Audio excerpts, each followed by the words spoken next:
879-4319. 879-4319. Be heard on Radio St. George, Radio Dixie, and a podcast studio.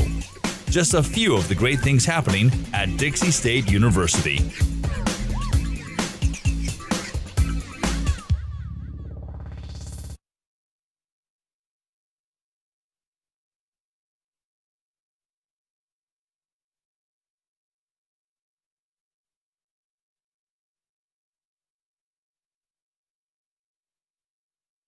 Welcome to the podcast. We Do Recover with Jared Miller, your host. And I'm Dr. Terry Sellers, your co-host. This is a podcast about addiction, but more importantly, about recovery. We want to talk about what successful recovery can look like. Brought to you by Steps Recovery Center and the St. George Hilton Garden Inn. Welcome back to another episode of We Do Recover. I'm your host, Jared Miller. Today in the Recovery Lounge, I'm joined by your co-host, Dr. Terry Sellers, our favorite producer, Sean Denovan, and your featured guest, Amanda Marker. This podcast is recorded in sunny St. George, Utah.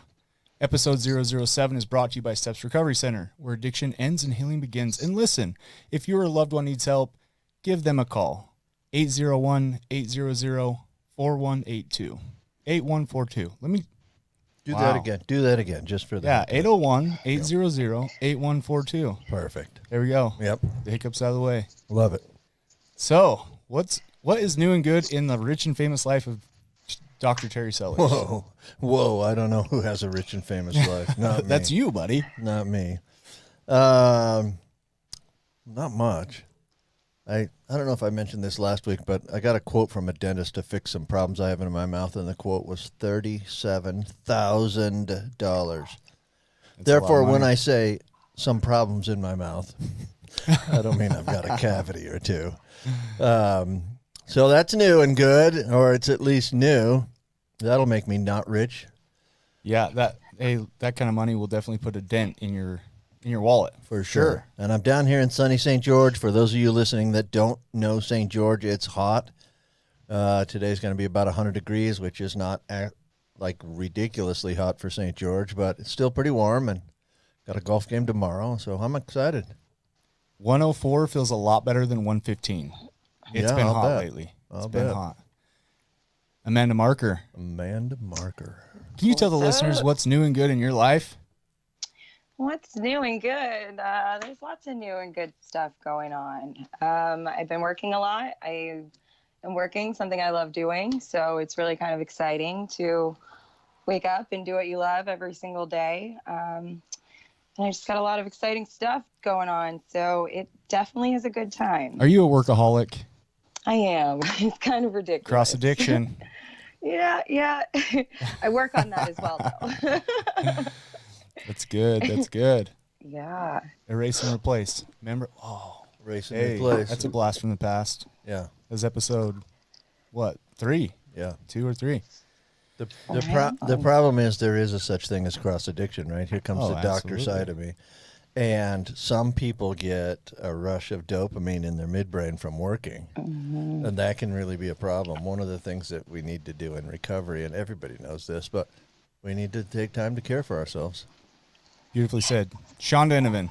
So you were saying you were getting ready for school. School has started. What's up with that? It's going okay.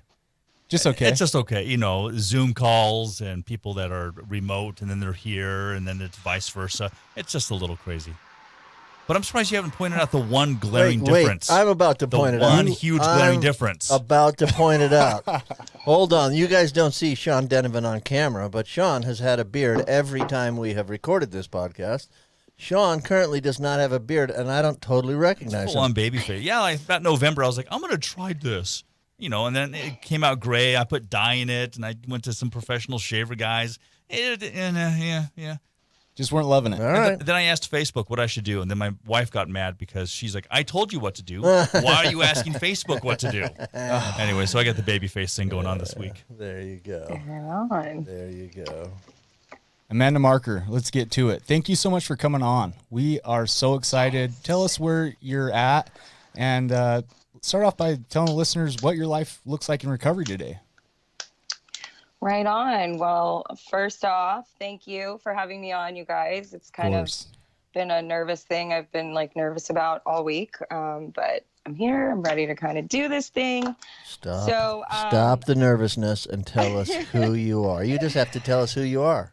There's nothing nervous about that. So I am a mom to 3. I work from home. I launched a new business. I'm also a health and fitness coach. I do a lot of peer support work digitally with people in recovery. So that's kind of where I'm at as far as my own recovery and the work that I'm doing. I've worked through a program with a recovery coach. And we're actually working together, building other programs. So my recovery every day is just kind of helping other people right now. Isn't that a common theme? It really has been amongst a lot of guests we've had on, like service work and giving back and reaching back to help people. But who are we inviting on our podcast, right? Successful people. Yeah, examples. And so part of success in recovery has got to be giving back, because we're seeing just the same theme over and over. So it's been awesome. I would say 5 years qualifies as a success story. Amanda. Yes. You have 5 years? You're coming up on 5 years? Remind me. 5 years, yes. My last day that I used was August 12th of 2015. And I turned around and never went back after that. It was one of the non-traditional ways to get clean. I kind of moved away from my problems and just had to get my mind clean, away from all of the same people that were kind of keeping me in this cycle. So I definitely have not gone back, because I just have a lot of bad memories there. And people will tell you a lot that it doesn't work to run away, but it's worked for me thus far. If it doesn't work later, then I will definitely have to deal with it. But as of right now, it worked. So I'm just kind of running with 5 it. years is pretty successful, right? I mean, that's a great success story. I think there's a lot of people in the treatment industry that will say, and they call it a geographical, where you move away from your problems, and how unsuccessful that is. On the other hand, what is wildly successful these days? Success is you sitting here 5 years clean and sober. And so, is it a great way to do it? I don't know. Probably not. But is there anything that's dramatically better than? No, I don't know. Treatment even isn't all that successful. Ooh, So- I like you, Dr. Sellers. Well- We are definitely going to have to chat more. Well, we'll figure that Right out. But so tell me, let's go with Amanda Marker. Tell me how old your kids are. My son is 15. My oldest is 15. I have an 8-year-old daughter whose birthday is next week, and my son is 4. Okay, names. Or if you don't want to, that's fine, actually. Yeah. Alec is my oldest. Okay. And then my daughter, her name is Ariana, and my son is named after my late grandfather, and his name is Randy Hewlett. Okay, thanks. Awesome. I want to know what you got planned for the birthday party. Ooh, not much. It's a rough time out there. Listen, all kids care about is the cake and ice cream. Wait, she's anyways, how and old the now? presents. She will be how Let's old honest. She's turning 9 Okay, next week. so you better Yeah. start planning, because this needs to be kind of a big deal. We're planning inside. I'm not risking all of the children running around sneezing on each other. Not right now. There you go. Yeah. There you go. What are schools doing in Philadelphia? Are you in Philadelphia? Is that where you are? I'm closer to Pittsburgh. Okay. And our schools they're opening up. As of right now, I have my 15-year-old. He's doing a hybrid version of going into class and then doing the digital online stuff. Okay. And my youngest, who's in school, my daughter, she's going to be all online. She's had a lot of issues, going through school, getting sick constantly throughout the year. So I just don't want to risk that. Sure. Awesome. Yeah, play it safe. That's hard. That's harder though. Having kids home than having them in school. I mean, having kids in school is a little bit of a respite for moms. I want to back up and focus on something that Amanda said. Okay. She said a lot of people may say you don't run from your problems, right? Okay. So I'm not trying to get negative here, anybody, but the one thing, how can one person tell another person what their recovery looks like?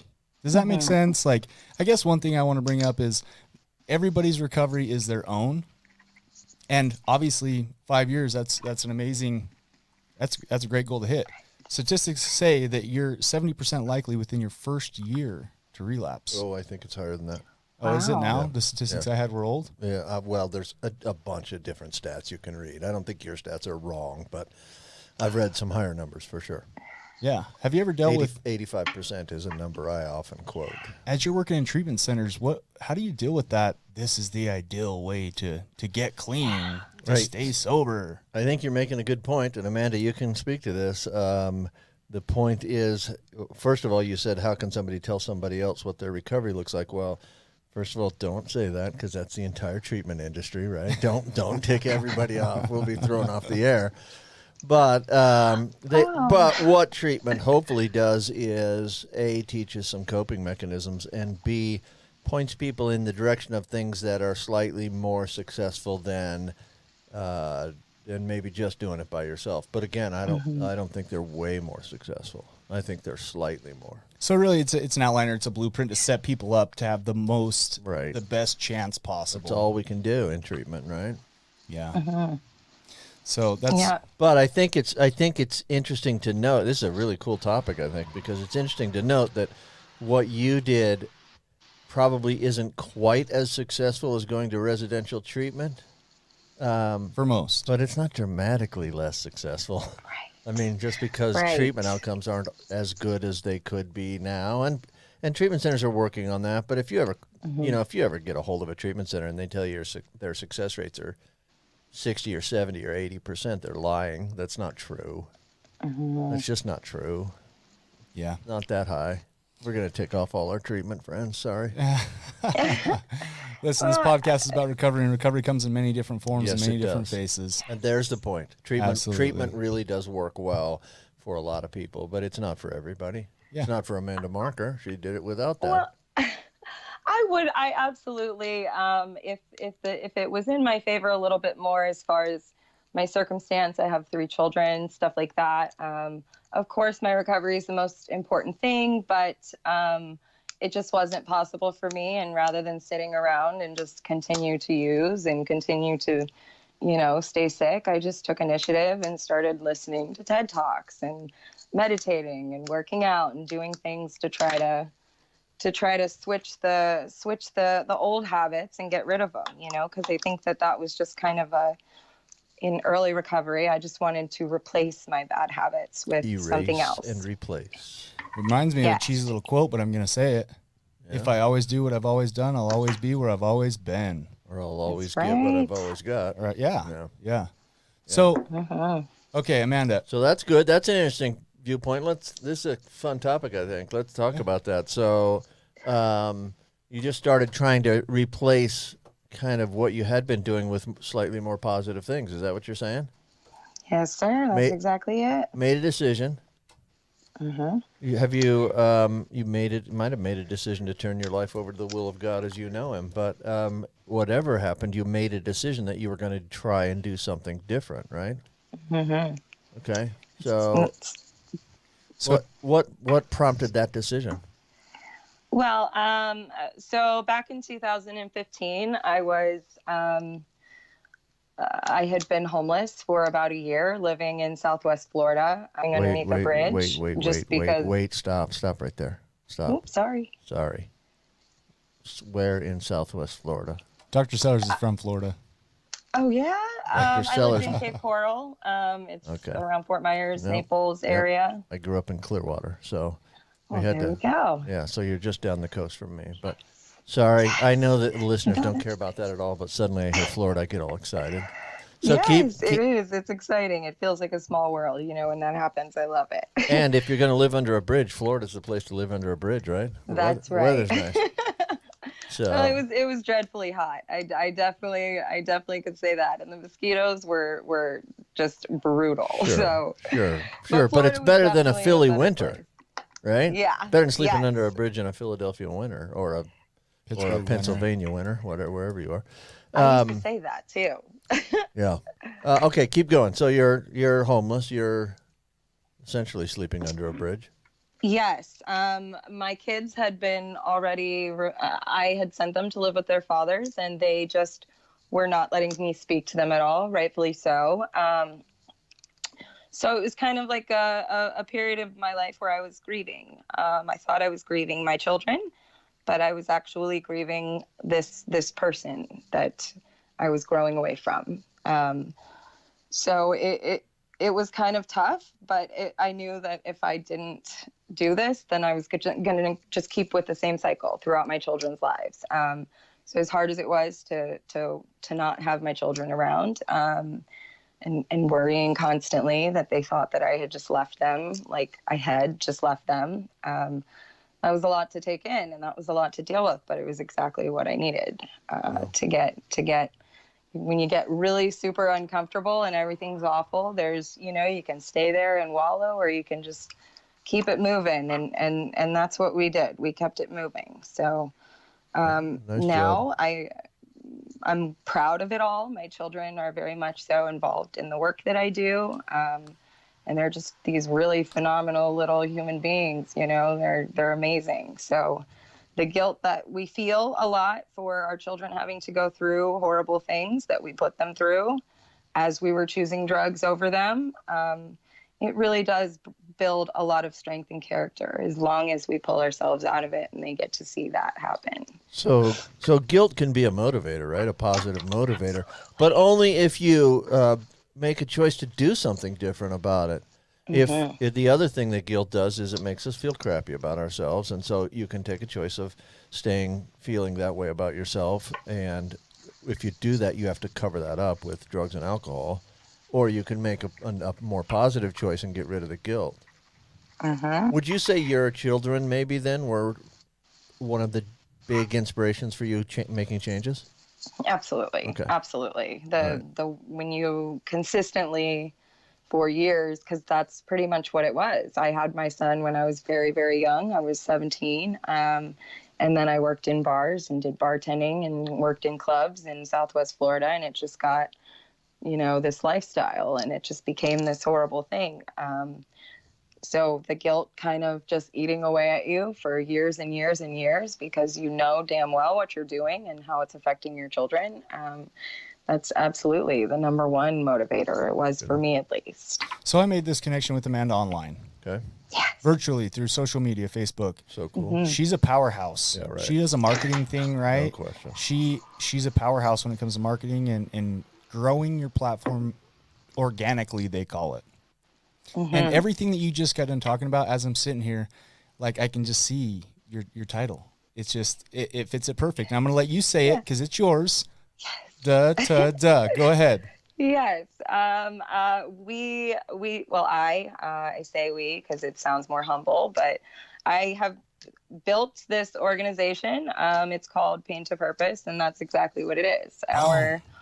Our pain and the things that we've gone through, as horrible as they feel, they serve a great purpose. There's a lesson behind every single thing. Guilt is nothing but a misinterpreted message from our own soul. So it was kind of life-changing to be able to flip the script like that and realize that it didn't hurt. It was teaching me a lesson. Yeah, that reminds me. So I read this thing, and it said, if you're having anxiety or you're having guilt, okay, you're basically punishing yourself twice. Because if I'm having anxiety about something, I'm miserable about it leading up to it. And then if it ends up going in a terrible way that I'm fearing it's going to go, then I experience that twice. Then if you have guilt on it, you experience it the first time it happened. And then afterwards, you're carrying that guilt with you. So you're just continuing to punish yourself. That's kind of the thing that keeps coming to me. You know, the old, another cheesy saying, but if I have 1 foot in the past and 1 foot in the future, what am I doing to the present? I don't have any idea, but I think you're going to start talking about bodily functions again. So I'm going to stay out of that. I am wasting away the present, basically. You're pissing on the present. Yep. That's what's happening. That's the saying. Yeah. So I like it. I like it. So good. Nice transition, by the way, because I think this is where we want to be right now. And I got a little carried away with some of the backstory, which we can talk a little more about later. But So Pain to Purpose. Tell me what that does, what that organization is. What do you do? How do people contact you? Right on. Pain to Purpose is a digital support center that I've kind of built. I have a lot of people who do volunteer work and help me do this stuff. We have nightly peer support meetings through Zoom so that people can not isolate. We do workshops with people. We have a 12-step workshop. I've created kind of like a digital workbook. So people are able to kind of just put their answers right into their phone. They don't need a printer or any of that stuff. And we're just really doing a lot of work. I look at it as kind of like experience, just kind of gaining experience that I need for bigger plans that I have later in the future. That's awesome. So you're providing a platform for people to come together, people to get education, information on, to share their feelings, make it feel like they're not so isolated during COVID, because she's back east. It's not like St. George. People are walking around, unless you go to a grocery store, a lot of us don't have masks on. I don't know if a lot of people know that, but People in the East are going to freak out if you say that. Don't tell her. Yeah, that. I wouldn't say that. Terry, you can't keep telling me not to say stuff I've already said, buddy. Oh, that's a good point. Maybe I should warn you ahead of time. But I do think that's amazing. It's not nearly as crowded down here as it is back east. Oh yeah, we live in. All of the United States population is east of the Mississippi, except for California and Texas. Man, we're here in Utah. We're nobody. Okay, I wanted to. What? Okay, how do I? What are my benefits of joining, and how do I join your organization?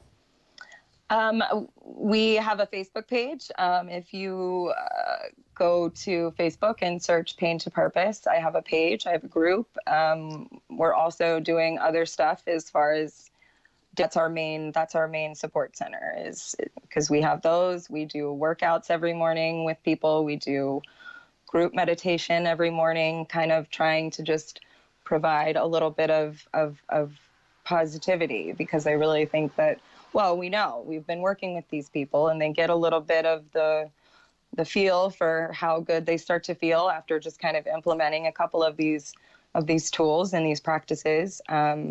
And it really is, it's life-changing. It was for me. And I think that we're just going to keep going with it. So we do all of that online. We have a health and recovery section. We also have a kind of like for the nonprofit organizations and different mission statements about mental health and whatnot. We're building something there as well. So we got a lot of stuff going on over there. Facebook is kind of silly, but that's like just a front for everything. That's where everything is. I don't think it's silly. I'm sure at some point we'll move to YouTube and all that other stuff. Okay, but so for now we're on Facebook. Right now I just go to Facebook and I look up Pain to Purpose. Yes, sir. Okay. You will find it. All right. I think there's one other group or page that was Pain to Purpose. But yeah, we've definitely kind of grown this and been building it up since December. So we have all kinds of live stories and stuff like that, people sharing. There's tons and tons and tons of stuff there. So you can find it that way. That's awesome. It kind of reminds. I got one more if you got it. Go ahead. Okay. We're down to like a minute, a little bit over a minute. So you hinted something that, and then smiled. Do you have a bigger dream than this? Yes, sir, I do. What is the big, what is the big picture look like for you in the future? What is it you want to really accomplish? So I am working on an app development. I'm working on a program for teenagers to serve as kind of like a preventative care, just kind of teaching emotional hygiene and things like that. And we are working on an app so that it's just convenient and recovery's there. You can find all the information, make connections with people and kind of the workshops that we're doing. We've been building all kinds of different programs to kind of serve as a follow-up plan, like a follow-up treatment plan to the 12-step program. So that's soon to come. Beautiful. Excited about that one. Amanda, you're amazing. If you guys are listening to this, please stay tuned. Join us for part 2. We're going to take a call for Dr. Sellers. We're also going to get into the journey into Amanda's recovery. Thank you so much.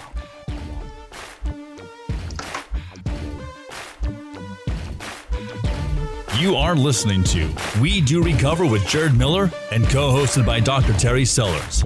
We'll be right back after the short break with more of We Do Recover with Jared Miller, brought to you by Steps Recovery Center and the St. George Hilton Garden Inn.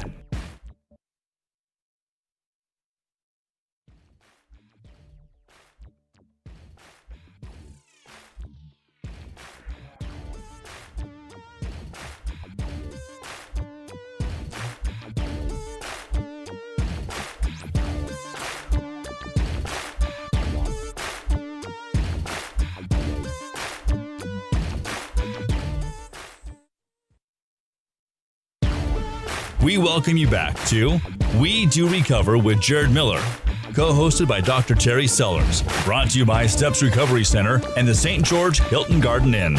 And now with part 2 of our podcast, Jared Miller and Dr. Terry Sellers.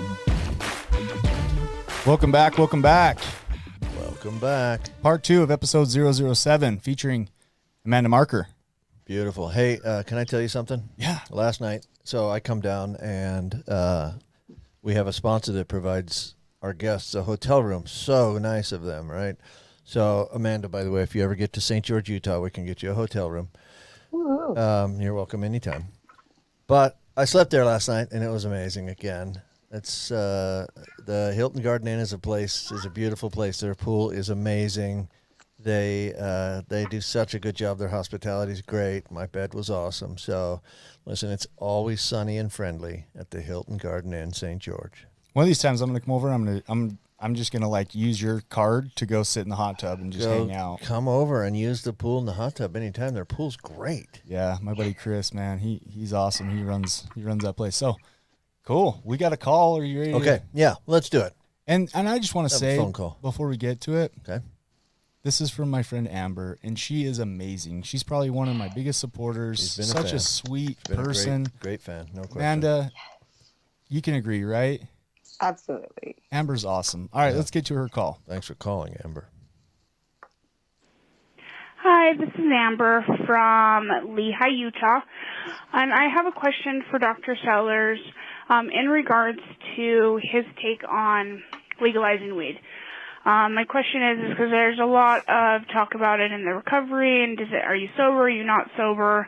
I'm just wondering if you know of any studies that they've done to prove its effectiveness in helping mental health illness, recovery, addiction, and kind of your take on that.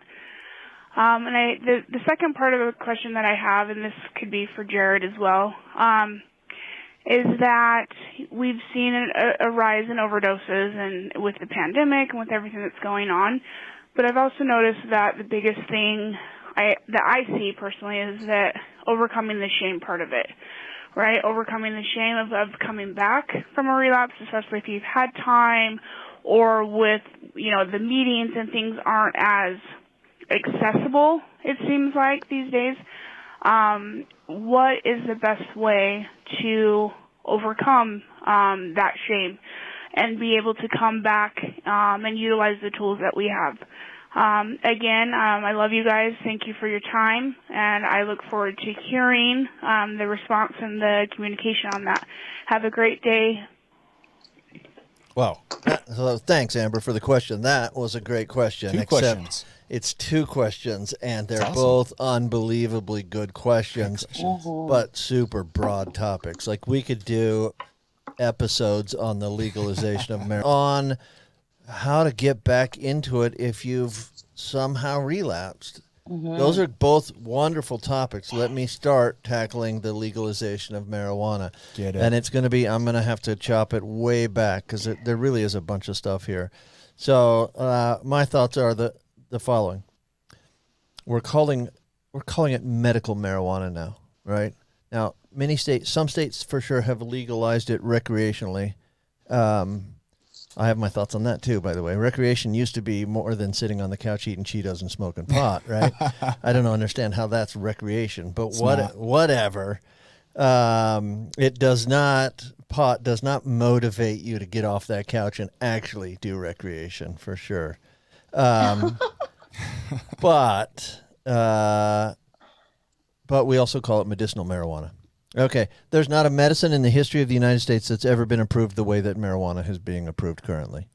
Suddenly, we're just going to states and we're raising our hand and voting, whether that's, or we're pulling a lever or we're punching out a ballot or whatever, and saying, hey, this stuff's now a medicine. That is not how we do medications in the United States. There's no medicine ever been done like that.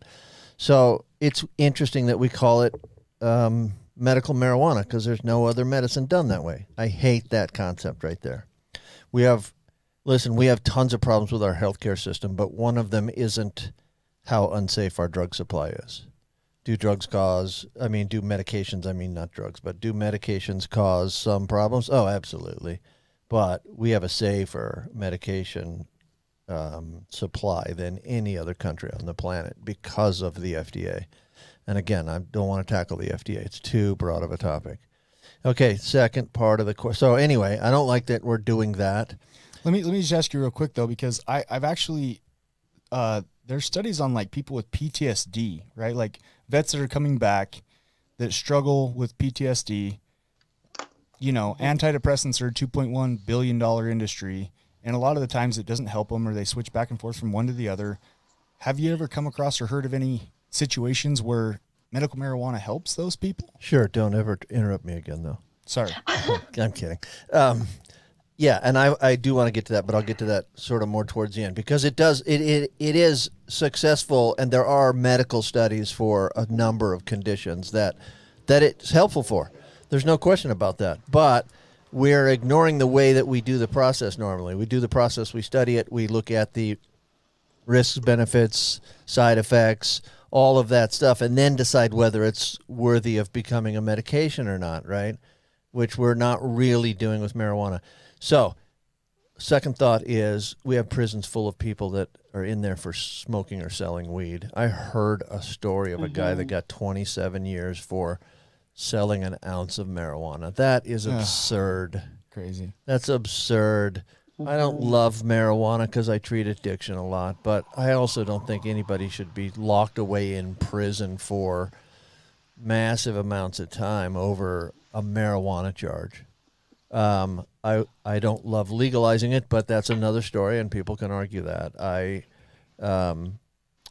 think there should be something as far as punishment if we're going to be selling that stuff, but that's another argument, and people can argue the other side, and with good arguments. That's okay. They might have legitimate arguments for that. That's a whole different topic. Okay, let me tell you what the studies have shown about marijuana. First of all, the people say it does all kinds of things. Seizures, for example. It does help a few people with seizures, but we have tons of seizure medications which are just as safe. There may be a couple of different subtypes of better to marijuana than other medications, but that's a very small group of people. Probably helps glaucoma. Probably helps spasticity and multiple sclerosis. What else have the studies shown? Anxiety, the studies are mixed. For a lot of people, it helps anxiety, but if you smoke marijuana and think the cops are hiding outside in the trees, that's not helping your anxiety at all. And that is a side effect sometimes. Paranoia is a side effect of marijuana. Schizophrenia is you are more likely to develop schizophrenia if you are smoking pot than if you do not smoke pot. The question out there is, does the pot cause the schizophrenia, or is it latent schizophrenia that was going to come out anyway and the marijuana just brings it out? Right. I don't know that answer. I don't think we have that answer totally yet, but she asked about studies on mental health. Most of your studies on mental health show not really much help in anxiety, although occasionally.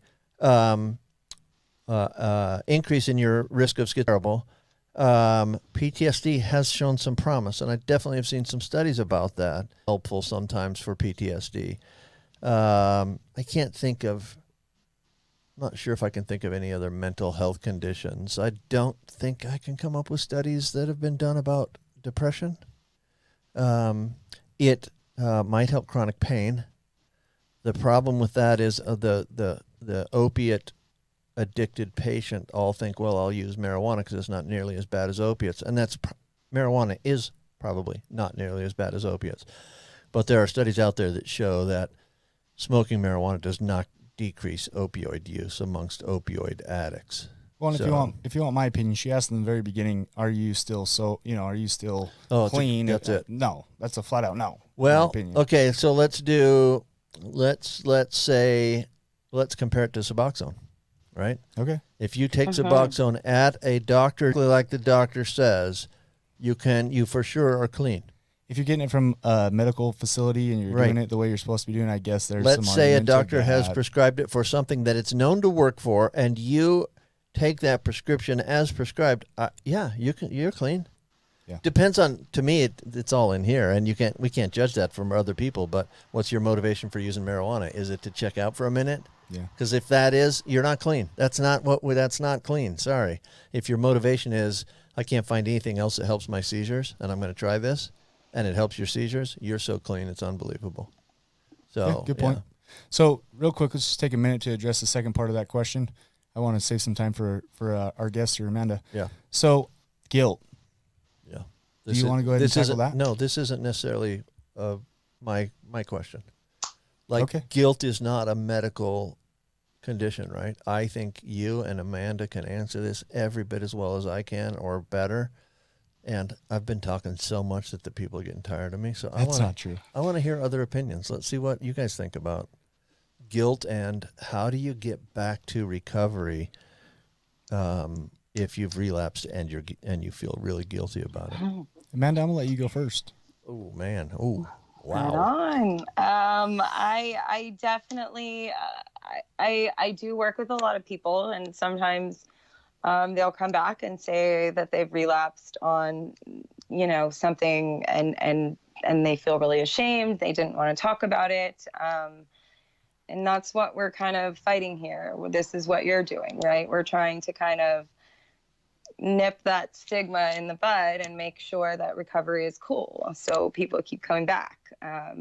They see it, they get a taste of it, and they like it, and they love it, and they want to continue that.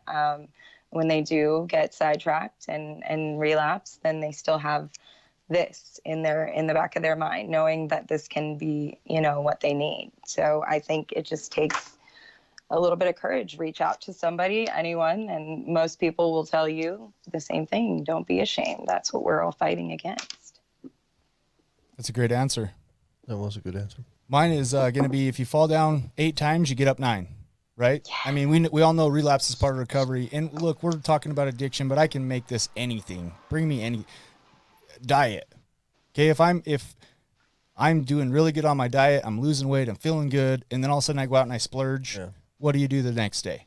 You wake up, you knock it off, you get back to your diet, you brush your shoulder off, and you move forward. No, you keep eating the creme brulee. Right. Oh, come on, Dr. Sellers. This is why I look like I do and you look like you do. But, it's like in school. You're going to school. I miss an assignment. What do? Well, you get back on track, you make up the assignment, and you get back after it. Right. I think everybody they fear relapse so much that they start to give it energy. When they give it energy, it's going to manifest itself. That's a good point. Look, if you've experienced a relapse, the best thing you can do is just like when you Call did. somebody. Macklemore has a great song. Holy cow, this just popped into my head. Yeah. Macklemore does Starting a lot of great over. music about addiction. For Yeah, sure. Macklemore, starting over. If I can be an example of getting sober, I can be an example of starting over, right? Get back on the horse and get after it. Yep. That's my opinion. The other thing I'd like to point out that we sometimes think, Plus you your learned date. a whole bunch of things in that 22 years. That's right. You haven't forgotten a single one of those things. Okay, you get back on the horse and you realize that all the stuff you did for 22 years worked for 22 years. It'll work for the next 22. And I don't really Keep mind doing it. I don't really mind so much that you made the mistake and you relapse. The thing, in my opinion, that's the most important is what you do next. Yeah, for sure. If you take that relapse and you use it as a a pity thing and, well, I messed up, I might as well, right, use again. Well, guess what? Now you're, instead of just a relapse, you're back into active addiction. Right. And listen, there's people that have died from this disease we call addiction. So in my opinion, I'm not so much focused on get over the shame of it, make the next right choice, and get back on track. Way to hold your tongue there. Otherwise, you're just going to be right back in the depths of your addiction that you started in the first place. Yeah, excellent point. Reach out, people. We need to help each other. Absolutely. If somebody relapses, we need to do everything we can to help them not feel that shame. Help them feel welcome back. Welcome to this group again. Welcome back to my life again. You are invited into my life, and you'll always have a spot there. Please come back. Beautifully said. All right, Amanda Marker. Yes, sir. All right, we talked way too long. I apologize. You're good. But I want to know, tell me about it. Like tell me when you started, let's go back to the beginning of drug use. What got you started? How did you get to a point where you were addicted and a slave to drugs or alcohol? Just for a few minutes, what was your DOC, your first use? My drug of choice by the end of my addiction was crack cocaine. But it was overdose the first time I was in 6th grade. I was at school. Whoa. I took my mom's Tegretol. It was a seizure medication that she had. And I took a bunch of it. I had to go, the ambulance came to my school. I had to go next door, and they handed me a big cup of this black mushy stuff. It was charcoal. Yeah. Ugh. And they make you drink it. And you're lucky if you drink that, because other times they pump your stomach, which happened to me the next time that happened. So it was kind of a lifelong thing. I had no connection or relationships. My family was very distant. There was just a lot of problems that my mom, she was going through, and she just didn't have any kind of emotional hygiene to us. And I started with the opiates after, I think I was 18 or 19. So wait, I missed. So that first use was Tegretol, you said, right? Yes. You were 12 years old. You were in 6th grade. Right. What prompted you? Was there anything going on in your life or your mind that said, I need to take all the Tegretol in my mom's bottle? And that's something I didn't know back then. But was it a suicide attempt, or that's my question, really? No, it wasn't. It was definitely more so just behavioral patterns that I had picked up from my mother, and just didn't realize it at that point in my life. I was just too young. In that stage of life, it's mirroring. If you think about it, she's still mirroring Dr. Sellers, right? No question. Right. Absolutely. Good good question. Yeah, good point too. Okay, keep going. So, Tegretol the first time. Yeah, and then I ended up going to the doctors. I had some stomach pains. They told me that I had a cyst or some cysts that had ruptured on my uterus. They say prescribed that when they can't find anything else, by the way. I think I learned that recently, but back then I believed it. And so they gave me Percocet, and they gave me a medication to reverse the nausea. And I had an allergic reaction to the nausea medication. And I didn't even realize it. I was having stomach problems and didn't know what withdrawal was, but I ended up starting to feel this withdrawal. And then somebody at work told me what this withdrawal was. So then it became real in my head. And it just spiraled for a long time after that.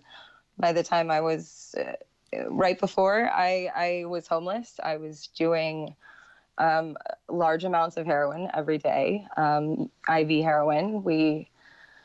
I got caught from my husband. We were not married at the time. He found all of the junk and the crap, and he lost it. He hated it. There was a good portion where I was stealing and just robbing people and doing anything that I could to kind of get my next fix. and that landed me on the streets. I was homeless. I had lost my children at that point. So And it was kind of something. did you later marry him, or had you married him and you were divorced by that point? I'm married to him now. Yes. Oh, okay. We got back together. Yes. Okay. Yes. So you must be So- incredible. Congratulations. I don't know. That's awesome. Well, I would say, listen, he caught you using drugs and freaked out, and yet you are Yeah. still together. So that says something about you. Thank you for sharing that with us too. What the question I want to transition this into in our last 5 minutes is, I want to hear about when you mustered up the strength to turn your life around. What did that look like, right? What was some triggers? How did you deal with them? If I'm listening to this and I'm early I always think about the listener. If I'm listening to this and I'm in early recovery and I'm experiencing triggers, how did you deal with it? What were some of the jobs that you first had that maybe you didn't absolutely love, but you kept trucking and kept going? Tell us about that. You mean once I'd already gotten clean? Yeah, when you were in early recovery. So I think back then it was my grandfather. It kind of happened to where the day after I got here, after I made the decision to leave Florida, we got a call. My grandfather pretty much raised me, and he was in the hospital. He had just had a heart attack, his second heart attack. So we left right that night, went to New York and stayed in the hospital with him for 6 days. And he ended up passing away and dying. And there was a tremendous amount of guilt that I had. I had ignored him and not spoken to him because I was so ashamed of the things that I was doing.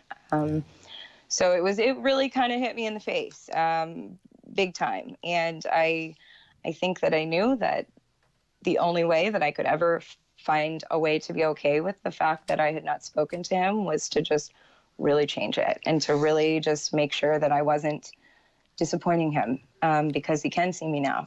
He couldn't see me then, but he can see me now. So that made a big difference. Again, guilt as a motivator, right? Mm-hmm. So guilt to action is the equivalent of your pain to purpose.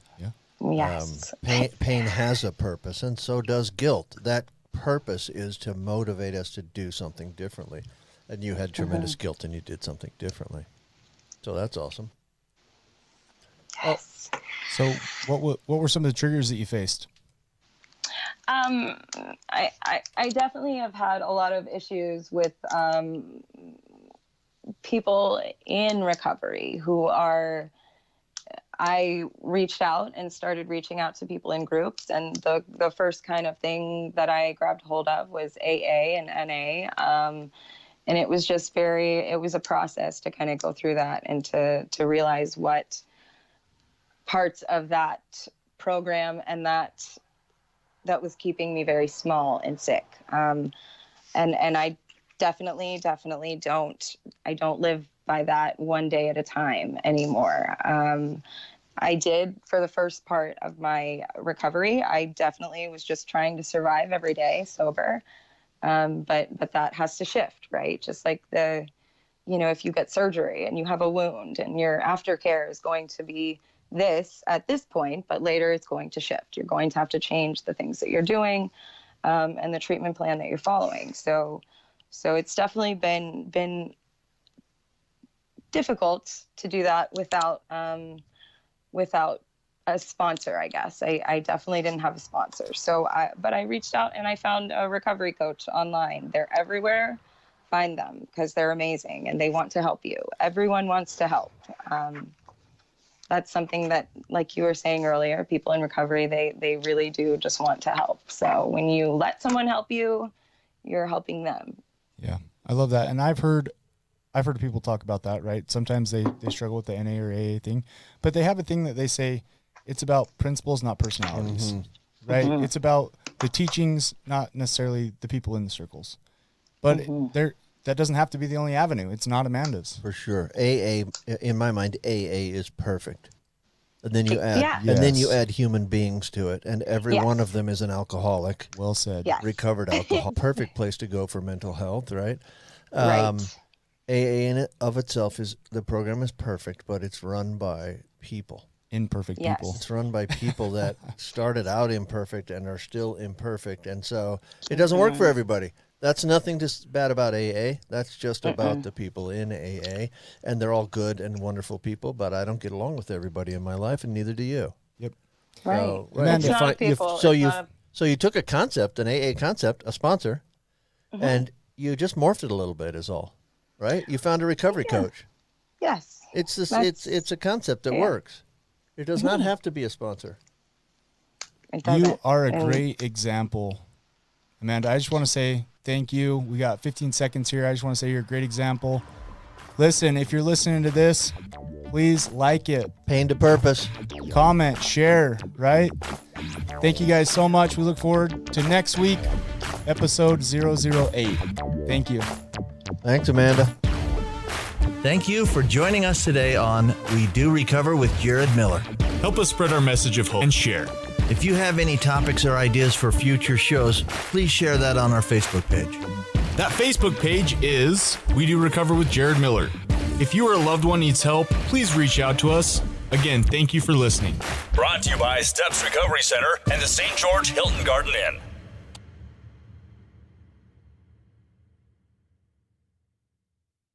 This has been a production from a podcast studio.